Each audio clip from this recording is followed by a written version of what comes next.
buenas tardes a todos. Muchas gracias por acompañarnos en este nuevo evento de Nefrología al Día en un Día. Muchas gracias al doctor Iván Villegas y a todo su equipo científico por invitarme nuevamente a esta presentación.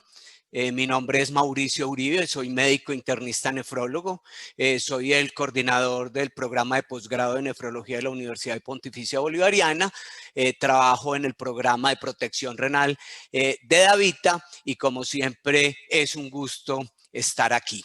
Vamos a hablar de los inhibidores de la DPP4 recorriendo el continuum renal de principio a fin.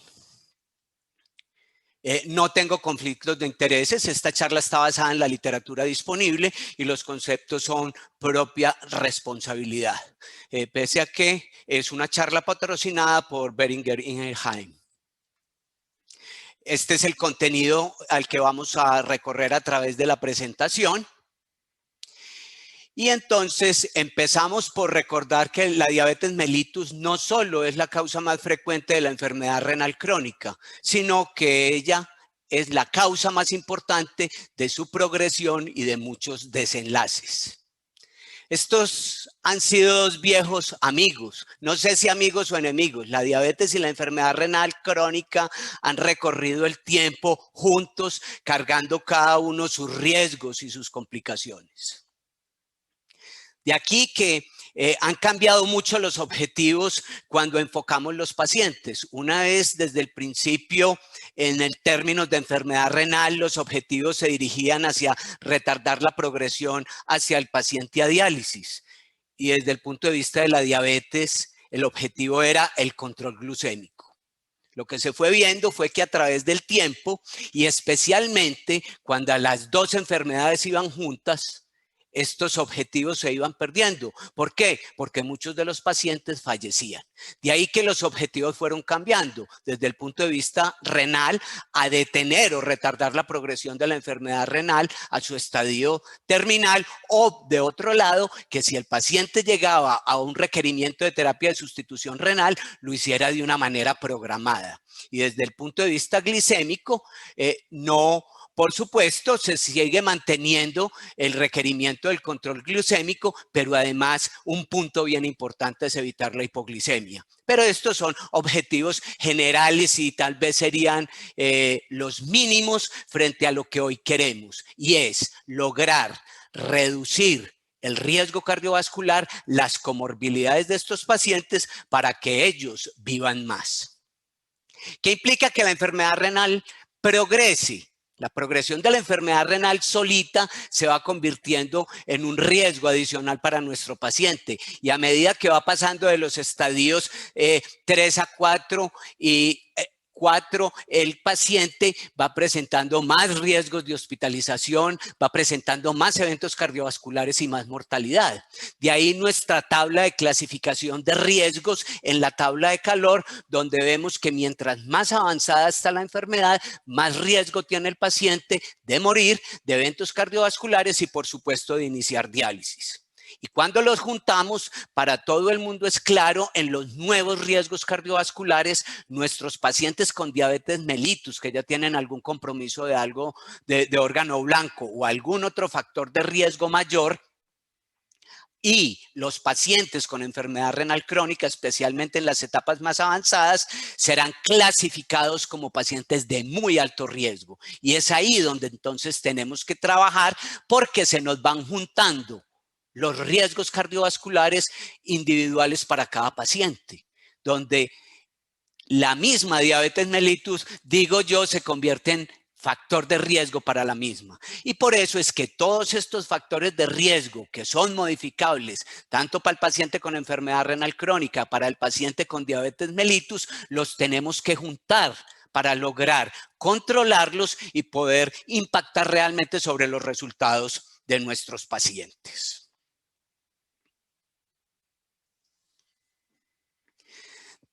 De esta manera, Cuando hablamos de diabetes mellitus y enfermedad renal, estamos hablando de un enfoque y un manejo bastante diferente. Esto es otro cuento.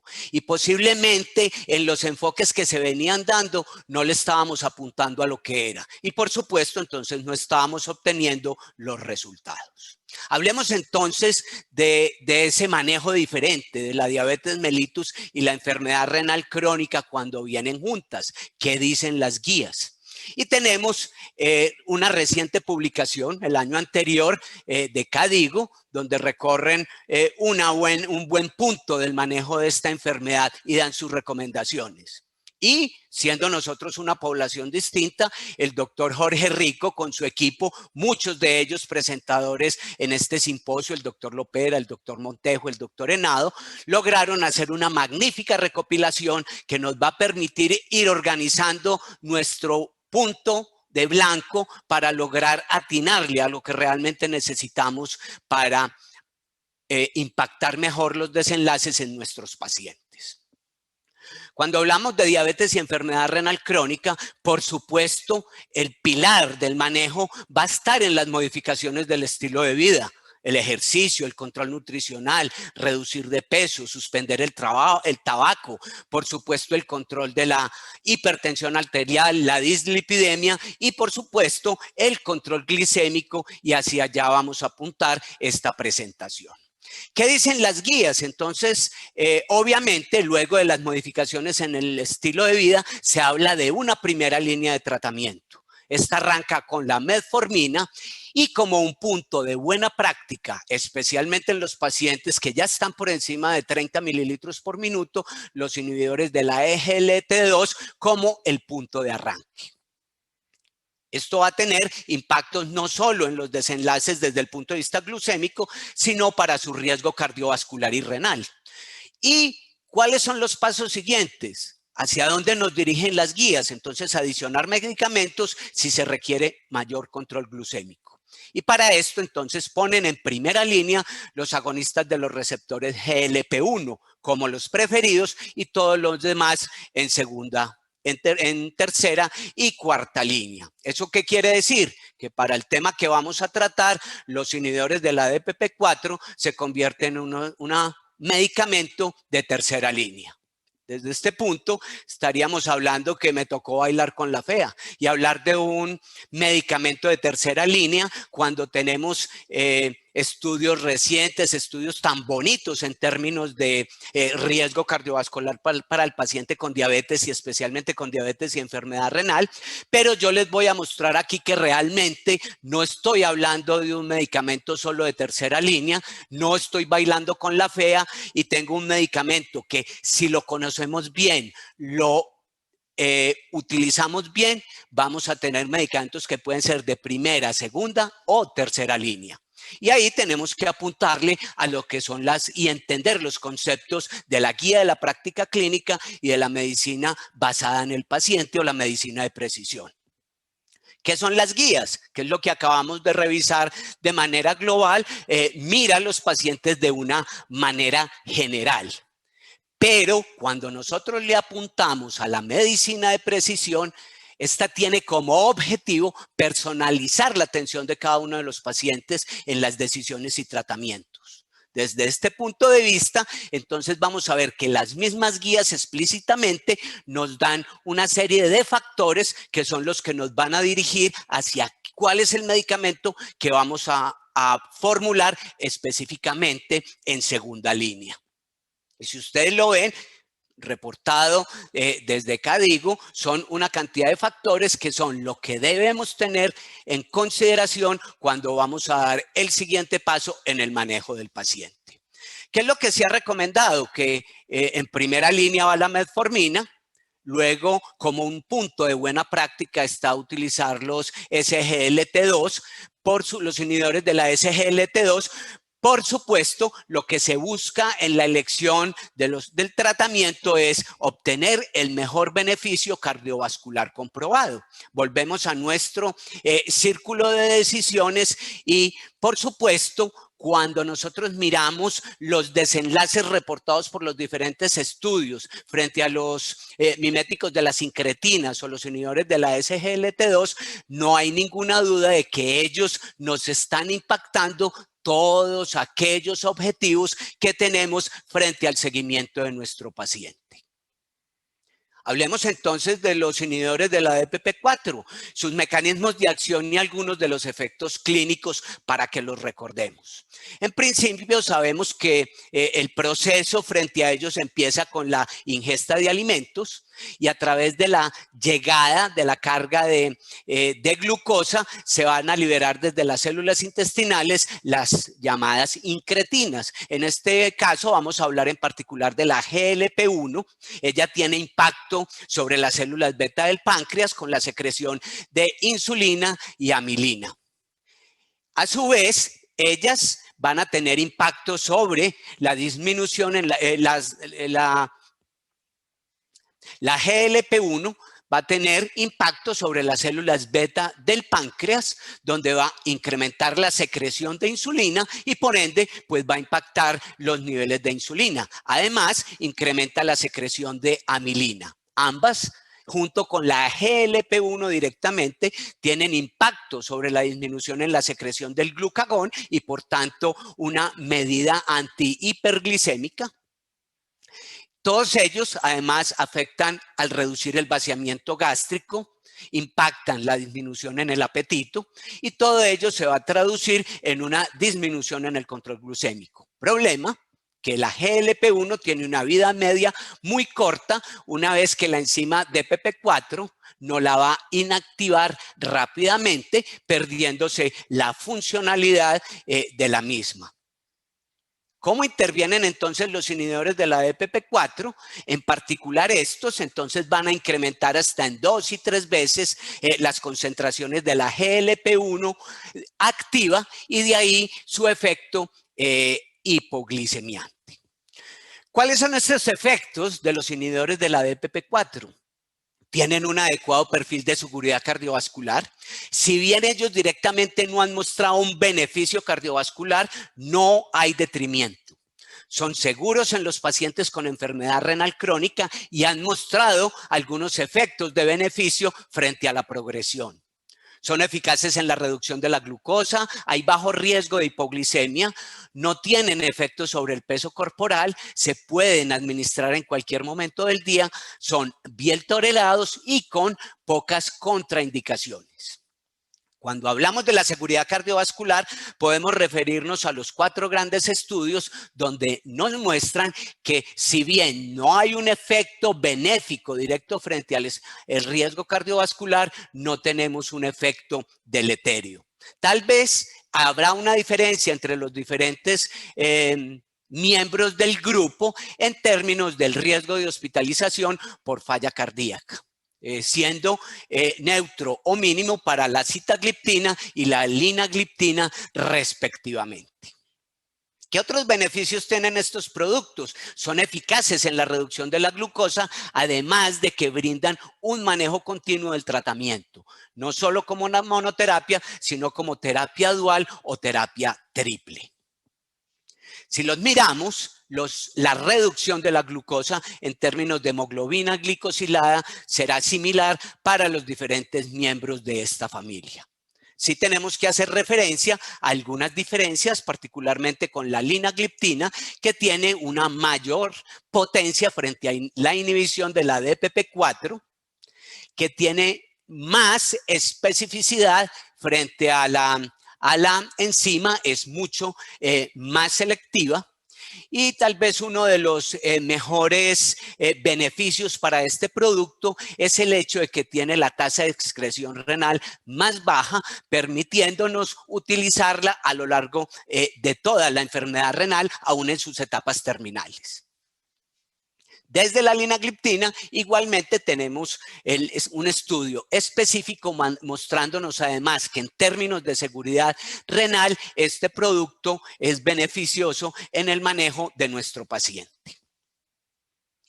Igualmente, del estudio de la linagliptina se ha podido derivar el hecho de que se puede retardar la progresión de la albuminuria. Si bien no podemos hablar de una reducción específica en retardar la pérdida de tasa de filtración glomerular, el impacto sobre la albuminuria sí ha sido evidente. Adicionalmente, disponemos de efectos pleotrópicos frente a la droga, frente al medicamento. Estos se han visto con diferentes DPP-4, aunque la mayoría de los estudios se han dirigido hacia la linagliptina y son efectos antifibróticos, tanto a nivel glomerular como túbulo-intersticial.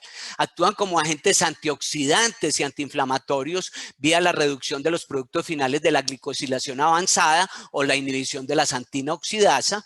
Promueve la reparación endotelial y celular, visto en lesión renal aguda por el incremento en la expresión de la SDF1, y se han visto los efectos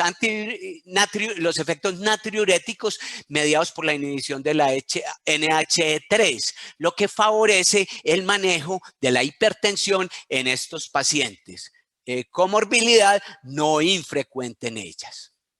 Aquí algunos de los mecanismos renoprotectores de estos inhibidores que se han visto a través del impacto sobre el estrés oxidativo, al reducir la inflamación, la apoptosis y la fibrosis, tanto por fenómenos dependientes directamente de la GLP-1 como esos factores independientes de la GLP-1 o los factores pleotrópicos. Otro beneficio de este grupo es sí el hecho que hace parte del continuum renal de principio a fin. A través de todo el tratamiento podemos utilizarlos, en particular la linagliptina, que no requiere ninguna modificación en la dosis a través del tiempo. Hablemos entonces de ese continuum renal de principio a fin y de los inhibidores de la DPP-4. A pesar de que son varios los medicamentos que ustedes pueden encontrar en las publicaciones que hacen referencia a su inicio de principio a fin, si ustedes miran lo que aparece en la gráfica, desde las mismas guías son productos más de tercera y de cuarta categoría. Para todos es claro que no se están recomendando las sulfonilurias en los pacientes estadio 4 y mucho menos en estadio 5. Mientras que los inhibidores de la DPP-4 se pueden utilizar a lo largo de todo el continuum de nuestra enfermedad renal. Y si ustedes lo miran desde esta perspectiva, y es lo que hace diferente el paciente diabético con enfermedad renal que sin enfermedad renal. Y si ustedes van viendo el diseño de estas diapositivas, lo que vamos viendo es que cuando el paciente no tiene todavía una enfermedad renal crónica establecida, disponemos de todos los medicamentos para utilizarlos y trabajar con ellos. Pero en la medida en que la enfermedad va avanzando, vamos eliminando cada uno de los medicamentos, incluyendo los de primera y segunda línea. En la medida que pasamos al estadio 3B, ya los inhibidores de la SGLT2, que posiblemente van a ser incorporados más adelante hasta un estadio más avanzado, hoy en Colombia no son permitidos. Posteriormente, los de segunda línea, como es el agonista GLP-1, está autorizado para utilizarse hasta finalizando el estadio 4, pero nuevamente cuando llegamos al estadio 5, nuevamente los únicos disponibles serían medicamentos como los inhibidores de la DPP-4. ¿Qué quiere decir esto? Que la formulación de los pacientes sin ninguna duda es diferente. El paciente sin enfermedad renal crónica puede usar o echar mano de cualquiera de los medicamentos que están recomendados en las guías como primera o segunda línea. Pero cuando estamos hablando de un paciente que empieza a entrar en una enfermedad renal, ustedes van viendo cómo las fórmulas van cambiando y van desapareciendo los famosos medicamentos de primera línea. De aquí que nuestros inhibidores de DPP-4 empiecen a tomar otro espacio en la medida en que pueden recorrer todo el continuum. Entonces, si hablamos de medicina de precisión y si hablamos de una selección de tratamientos donde se consideren todos los factores, vamos a ver cómo estos medicamentos sí empiezan a tener un punto importante en la terapéutica de nuestros pacientes. Claramente, no vamos a entrar a competir con lo que dicen las recomendaciones y los puntos de buena práctica. Vamos a ir a la medicina de precisión para brindarle a nuestros pacientes lo que ellos más necesitan de acuerdo a las mismas recomendaciones que hacen las propias guías. Y miren cómo medicamentos como los inhibidores de la DPP4 empiezan a entrar en primera, segunda línea. Por ejemplo, en los pacientes que tienen intolerancia o contraindicación para la metformina, son perfectamente un medicamento para acompañar los inhibidores de la SGLT2. Ahora, miremos pacientes con enfermedad renal crónica, sobre todo en el estadio 5 y en el estadio 5D aún en diálisis. Entonces, ya lo vimos, solamente estos medicamentos son como los inhibidores de la DPP4, son casi que de elección en el manejo de ellos. Quiero hacer unas precisiones especiales. Miren la gran cantidad de pacientes que tenemos en estadio 5. Estos son los que están identificados en Colombia. Ahora miremoslos. ¿Cómo los estamos manejando? Si ustedes ven, en este estadio 5, no solamente hay un número significativo de pacientes, sino que muchos de ellos son pacientes añosos o los pacientes más frágiles. Si ustedes ven, en Colombia tenemos muchos más pacientes que no tienen el diagnóstico confirmado de enfermedad renal crónica, siendo diabéticos o hipertensos, y aún más los que no han sido estudiados. La pregunta es, entonces, ¿cómo estamos manejando a nuestros pacientes? ¿Estamos siendo racionales en el manejo de los pacientes o estamos haciendo manejos fuera de marca para algunos productos? Miren esto.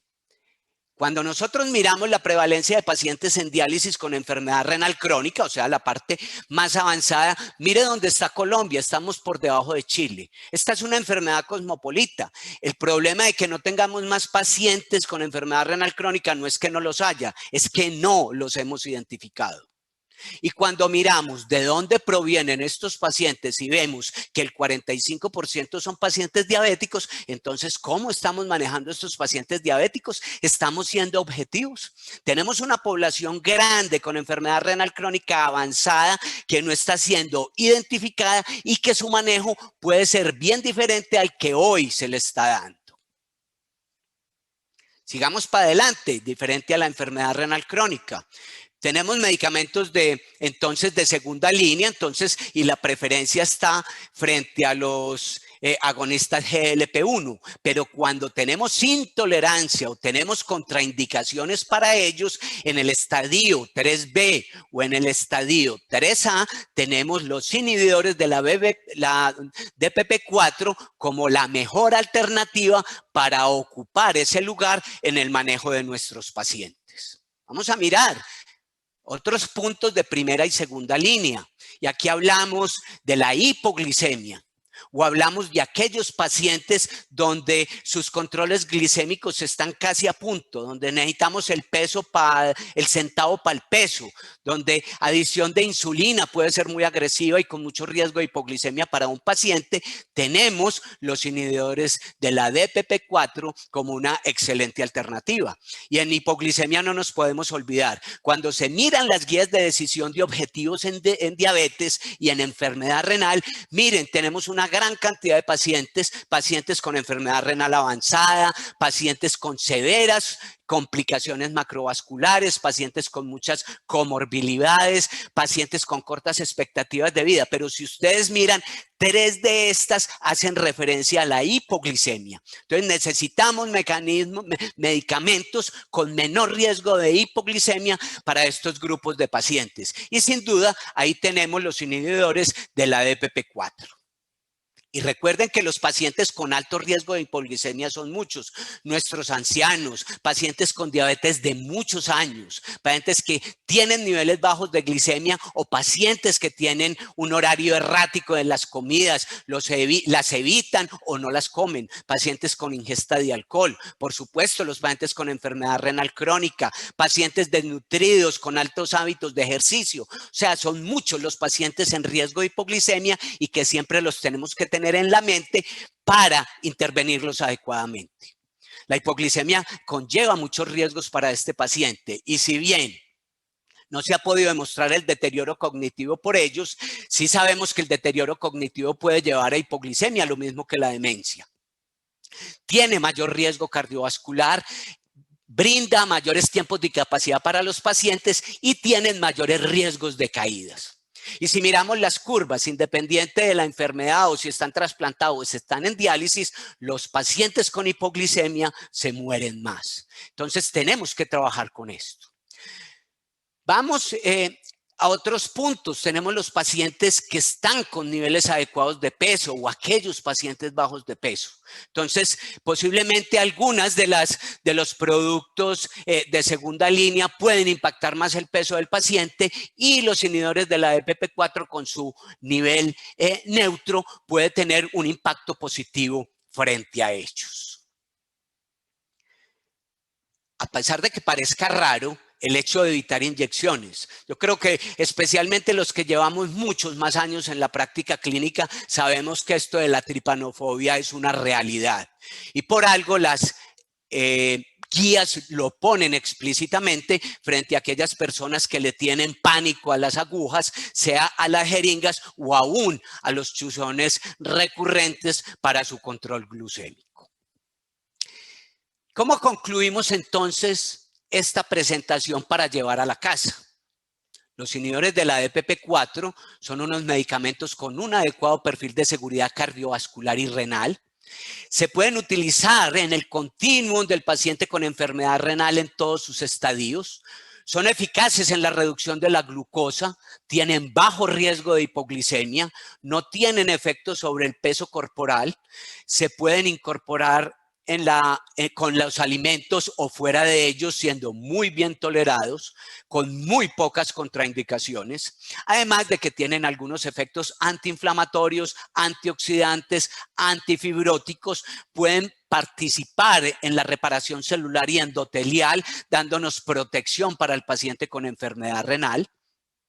Además de sus efectos natriuréticos que potenciando el efecto antihipertensivo tan necesario para nuestros pacientes.